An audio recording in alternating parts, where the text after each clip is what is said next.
presentation is going to be kind of a personal story. I wound up in Ethiopia. Of course, I was born in Ethiopia. But before I do that, I really would like to kind of acknowledge people like Solomon and his colleagues. For years and years, Solomon had a popular column at a newspaper where he wrote about educational materials, like schizophrenia, depression and so forth. You turn around, he's on TV. You turn around, he's a clinician. He's at a private practice that have referred a number of patients. You turn around, he's calling me and asking me, where can I find the minister?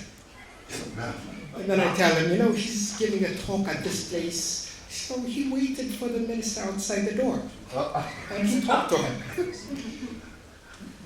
It's that type of tenacity that really pushed Ethiopia to be on the forefront. Teshome here, I'd like to acknowledge him too. These are my colleagues. These are my heroes. So it was around,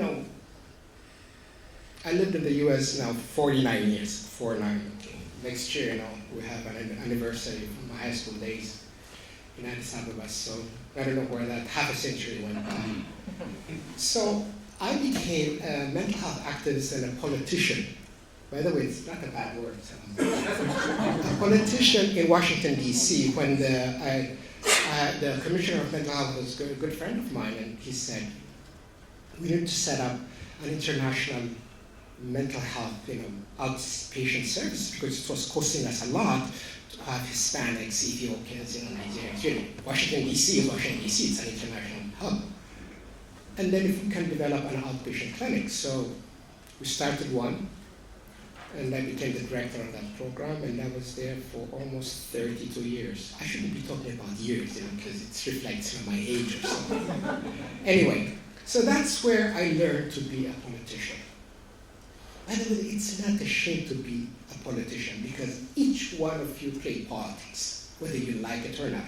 There's office politics, there's a relationship politics, there's dirty politics. But we're part and parcel of society. I'm sure at the university there is office politics, isn't there? There is. An ugly one too at times, right? But people really don't understand how politics works. It's just like he's a politician. There's an expression, if a politician says yes, he means maybe. If he says maybe, he means no. If a politician says no, he's not a politician.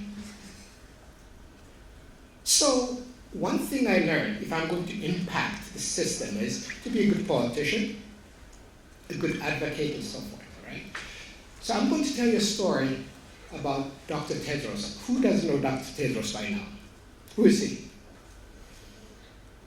Dr. Tedros is the Director General of WHO. Bingo. He was Minister of Health first. He was Minister of Foreign Affairs. And now he is Director General of WHO, World Health Organization. In the 70s, there was Dr. Lambo, who was from Nigeria, the Abeokuta community services in Nigeria he developed. And he's the first African Director General of WHO. And I was quite involved with his running as a Director General. It was, there's a lot of politics involved, whether you believe it or not. And that's the way it is. So even in mental health, if you don't understand how the Ministry of Health and other government sectors work, you're not going to go too far. How many times do I get from academics to come to the Ministry of Health, to our office of the minister, and ask for a support letter? Many, many times. What about if they need to get something through customs? They have to come to us. What about institutionalizing budget? Do you think you're going to find it at the university? Hell no. The government purse has got a lot to do with how programs run. So when you look at HIV, they've got fantastic politicians and advocacy groups. TB, the same thing. In other diseases. But I don't believe in mental health. We have served ourselves very well by playing good politics, positive politics.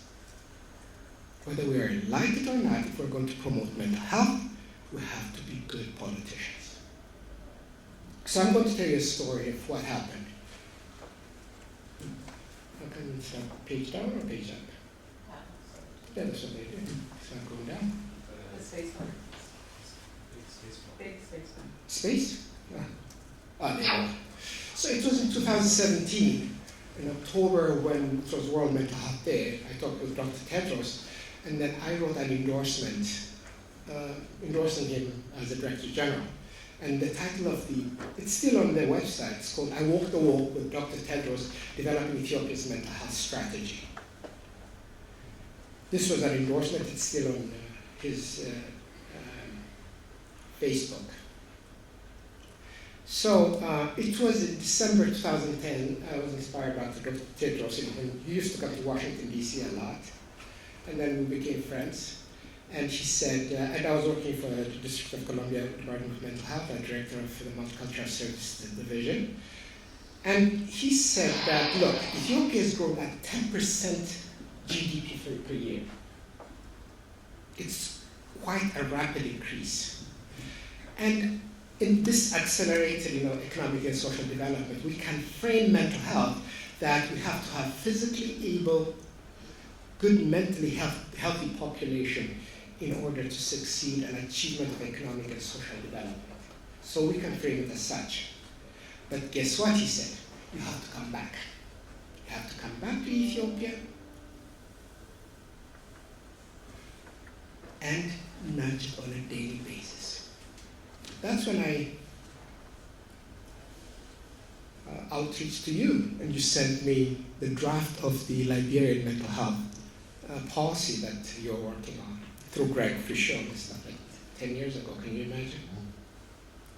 So what he said to me was, Ethiopia has got one policy, a health policy, and the rest are strategy for HIV/AIDS, mental health, and so forth. And that strategy has to fit into that policy.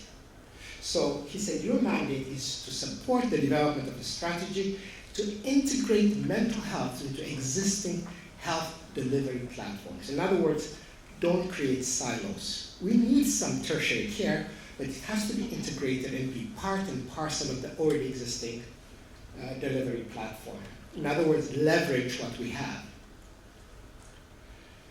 especially at the primary health care. If you notice what Dr. Tedros is doing at WHO now is he's talking about universal health care. That's his main theme. That's how he got elected, I remember, campaigning for him. It's universal health care. So it didn't change that much from what he was doing in Ethiopia. And I'll talk about it a little bit later on. So in terms of structure, in Ethiopia's health governance structure, you've got the national, regional, health center and posts and in the client below. And, you have to understand how the system is governed, how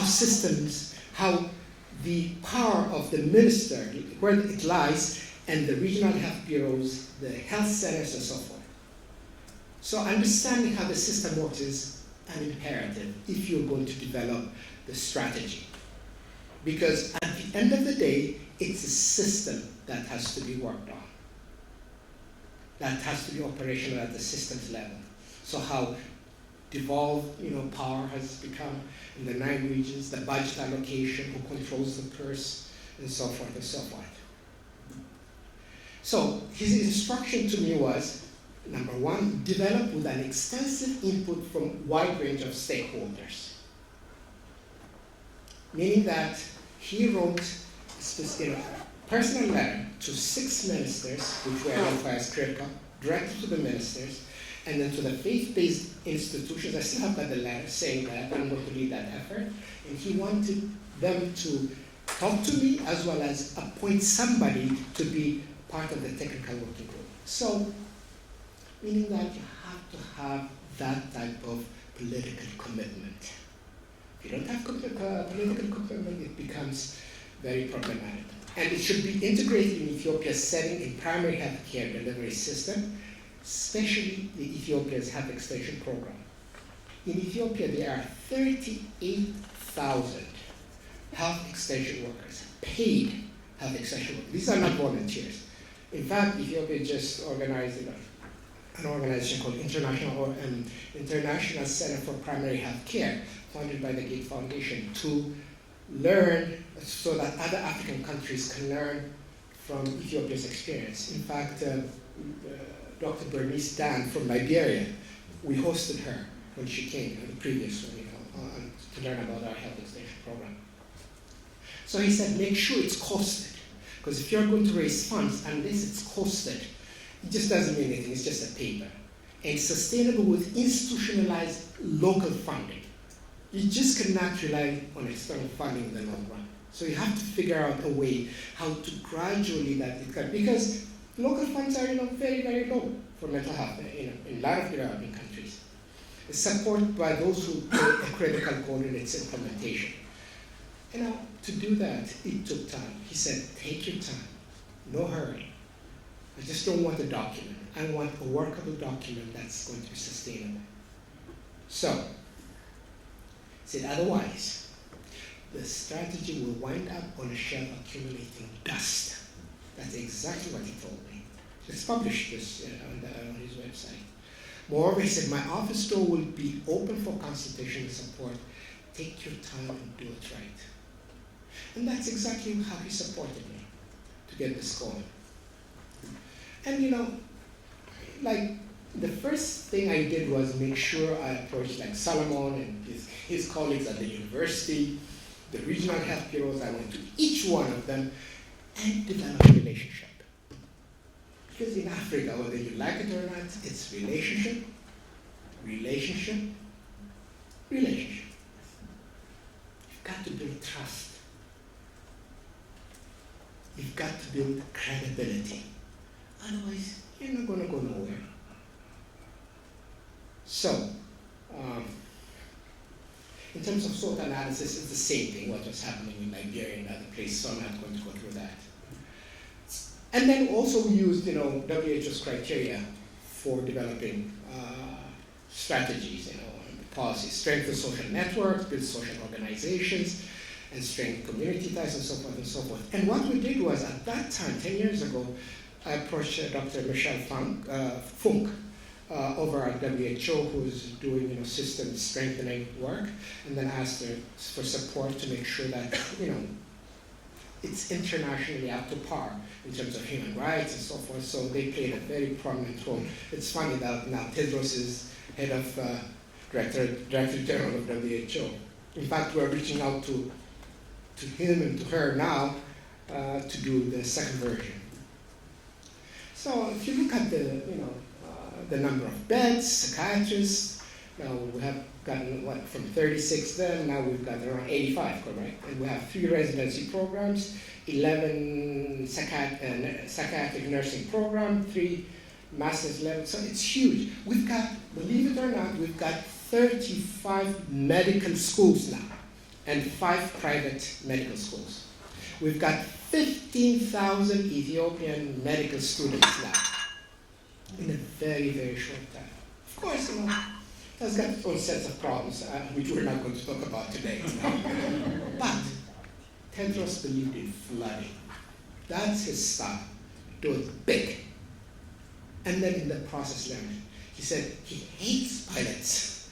The reason is, pilots remain to be pilots. They just don't go nowhere. So if you have good data, if you believe it's going to work, if you have good information, then learn. Then, guide it, and then calibrate it as you go. Don't be timid. That's how Ethiopia's health extension program became very successful and then became the darling of the international community, as well as a lot of ministers from all over the world was coming to see Ethiopia's successful health extension program. So this is, the number of psychiatrists so in terms of the driving forces, restraining forces, it's the same thing. Okay, that happened in other countries. Someone was, really beating up on the, task shifting, right? The problem was not task shifting; it's the way we did it. Of course, MHGAP, if you remember, Solomon, it required only 5 days training, correct? but it was supposed to be supplemented by a very, very strong component of supervision. We didn't do it right. It became task dumping rather than task shifting. And besides WHO, that's what they subscribe to. Because for 107 million Ethiopians, unless you task shift, ain't gonna work. Go figure, go do the math. Divide 85 psychiatrists to 107 million people. To me, if it's done correctly, with good training, good follow-up, and good supervision, which costs money, that's the problem. Good coordination. We provided money to the university, to the regions, but they couldn't communicate, with the regional health bureaus. So the way we conceptualize it had a problem. So it's not the task shifting as far as I'm concerned. It's the way it was implemented. So when we're developing the strategy, we used the 7 S's, like in terms of integrating it into the public, the primary healthcare centers. And don't forget one thing about task shifting. The regional health bureaus, the health centers are overburdened. So when you bring a different type of component to the already existing, they resist it, of course. So you have to develop an incentivized system. How do you provide supervision? How do you provide also a career ladder for those who are involved in psychiatric care and so forth? So it has to be holistically understood. So what's the broad vision for integrating mental health into existing primary health care? And we have to define the goals, priorities, and scope of the integration. And also the system, how did it work in terms of the power? Ministry of Health, regional health bureaus, zonal health bureaus, we have to understand it. We have to make sure that there was a buy-in at different levels. The structure. Because at the end of the day, even the minister doesn't have too much to say with the regional health bureau. A lot of the power has been devolved to the regional health bureaus. What skills and experiences, and then the staff, resources, and the style of management, because if you interfere right from the beginning, it's going to be rejected. So you have, understanding how the system works when you integrate is very, very important. Otherwise, it's going to be rejected. So when we established a technical working group, and the good thing was, it was written by the invitation by Dr. Tedla. So the more you have political commitment, when you have the minister's signature, it goes a long ways, I have to admit. And I now, in the last 9 years, I'm still serving 3 ministers now. You'd be surprised how many stuff goes through their table. Do you think mental health is the only issue that they have to deal with on a daily basis? I write their speeches. I do the international correspondence. It's tremendous. Mental health is just a blip on the radar. It's just a blip. So what does that mean? It means we have to be smart to make sure, like my friend from Liberia's presentation, when he had to inform the deputy minister on her way to the airport to say, this is what you should put and so forth. So we have to be just not working hard. We have to be smart in terms of influencing the leadership, the decision makers. We just can, there is a little bit of sense of arrogance in academia and others, Well, the minister has to understand about the issue of mental health. You would be surprised how many things, and then besides, a lot of the funding comes from USAID, Global Fund, and so on. It's earmarked, right? It's earmarked. So even in terms of the health management information system, people talk about not enough data has been collected at the regional level and so forth using the HMIS system. A lot of the time the ministries collect data because it's things that they have to report to, right? And for mental health, who requests that type of information? But for decision making, you need it. So you have to understand how decisions are made in order to collect what data and to reject some data. It's politics, inside politics. So there has to, my advice is, as mental health practitioners, as mental health professionals, it's not a shame to be good politicians. Yeah. be a good one, because that's the only way you're going to influence the system.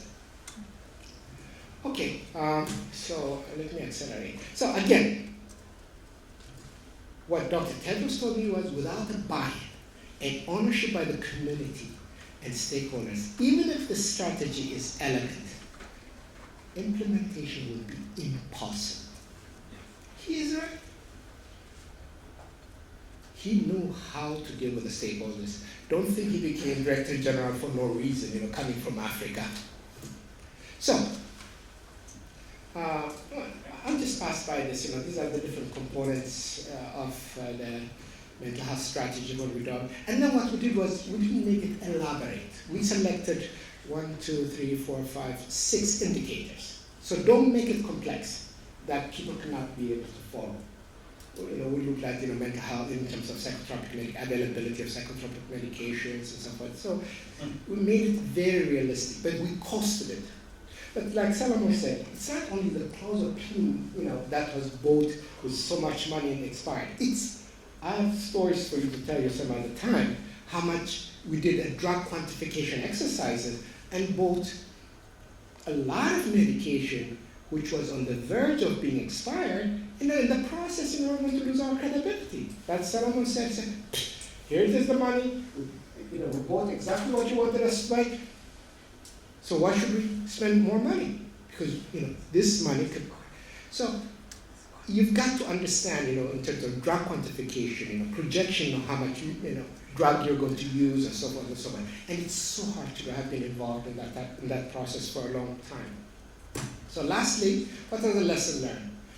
First of all, in terms of integrating the mental health into the overall, public health, the primary health care, it's overburdened. So you have to be extremely careful and understand how the system works. Be realistic, because one thing we did was we rapidly scaled into 200, I believe, health centers, right, Solomon? And the training was just massive. We're using MHGAP. Guess what? The number of the number of primary health care centers that were getting the referrals was very small. So when you did the drug quantification, your projection was much higher because they got the training, but they were not getting the referral. So these are some of the unintended consequences. So within the ministry, you have to understand how the finance directorate works, how the policy planning directorate works, because they're the ones who are going to do the monitoring and evaluation, human resource directorate, for the matter how all directorates work. It's very, very complex. But if you go in there, I highly recommend that every psychiatrist, every mental health, practitioner spend at least a month at the Ministry of Health to understand the complexity. Then they'll have a better idea how to negotiate this complex system. And understand and cultivate your stakeholders. For example, the ministry has got very limited funds to fund mental health. But there's UNICEF, there's WHO, there's Global Fund. If you understand how to leverage what they are paying for, they're amenable. But it's convincing them that plays an added value to include mental health and HIV, TB, and so on and so forth. So not just creating a silo. So, and the other thing is, at the end of the day, what we did was, after we published it and so forth, we launched it, with a big fanfare. The Minister of Health was there, state ministers and everything. We had a big band, we called the media, and then it was a big band. So as hard as it is, as hard as you work, at the end of the day, it's important that everybody celebrates, the achievements. Thank you.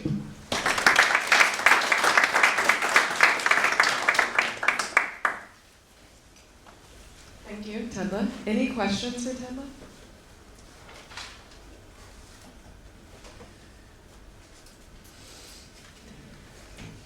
Tedla, any sense of, again, this is Ben Harris, any sense of how many countries do not have mental health policies? Lots. On the continent? Yeah, and then besides, it's not only they have, they haven't updated it. Even in Ethiopia right now, we're just struggling because there have been a lot of changes and so forth. So it's just not having one mental health, but it expires. It's just a 5-year program, if it's a 5-year plan. And Solomon and company have been struggling, for a couple, 3 years, but we're going to get to it soon. But part of it is, they just do it once, and then it's not updated and so on. So, and then also, when you develop that policy, it has to be tied to the country's growth and transformation policy, as well as, for example, in Ethiopia, there's health sector transformation plan. So you have to tie it into that. So in Ethiopia, for example, the growth and the health sector development plan is being developed now, and this is the time to get in there and make sure it's calibrated accordingly. So it's not the development, it's also keeping up to date.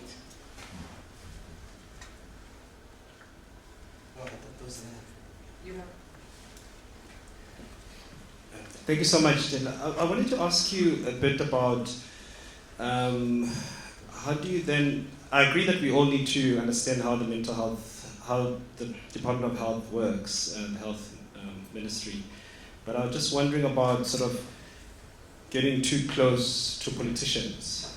By the way, let me tell you something. I can answer that for you. It's a good idea. Get close to them. Get to understand them. Would they not rub their politician ways on you, though? No. Let me tell you something. You know what? Let me tell you something. You see, when we think of politicians, they just do dirty work. Like Solomon said, they are sinister. Look at what's going on with Trump and company right now. All right, we know. But let me tell you something. That's part of the reality. Let's not be fools. It's not getting close or not. You don't have to lose your integrity. For example, I do the minister's speeches and so forth. If I don't believe in something, I won't do it. But at the same time, the reason I'm able to have Solomon is because I'm an insider. You see, you know what it takes to get to see the minister? Are you kidding? So there is nothing wrong with friends.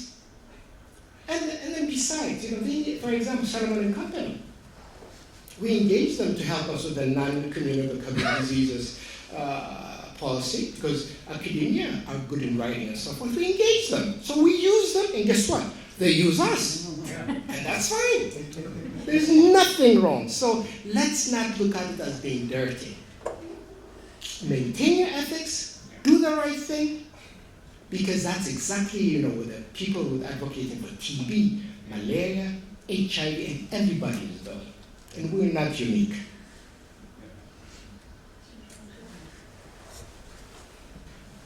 Thank you very much for a very clear and very erudite presentation.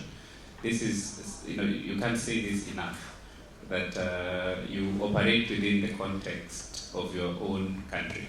And if in your country the politicians are dirty, you have to use the dirty politicians in order to get things done the way you want. And many of us have a fear that it will rub off on us. If we are bad people to begin with, then you need therapy. It will show up. If you're a good person, then I do not think that it will rub off. Look, your assumption as politicians are bad. You know what I've learned? I've served 3 ministers now, and state ministers. They're not bad people. Honestly speaking, if you get close to them and understand their pressure, if you understand, they are human beings too. They want to accomplish something. They've got a political agenda. When I write a speech for the minister, I look at his agenda. Of course, there's nothing wrong with that. He's got to be re-elected, or he's got to be appointed. He has to show, what he did to the prime minister. It's just the way we manage ourselves. I'm not going to compromise my ethics for no one, period. At least not at my age. But it's not going to rub off us, trust me. It's not contagious or anything like that. I agree. But let's understand how the system works. The ministers and the leadership have got a need. We have a need as a mental health practitioners, advocates. It's just, you've got to scratch where it itches. That's the way it works, and that's the way it's going to be. That has been the case since time immemorial. And I don't think that's going to change in our lifetime, okay? I think I'm done. Thank you.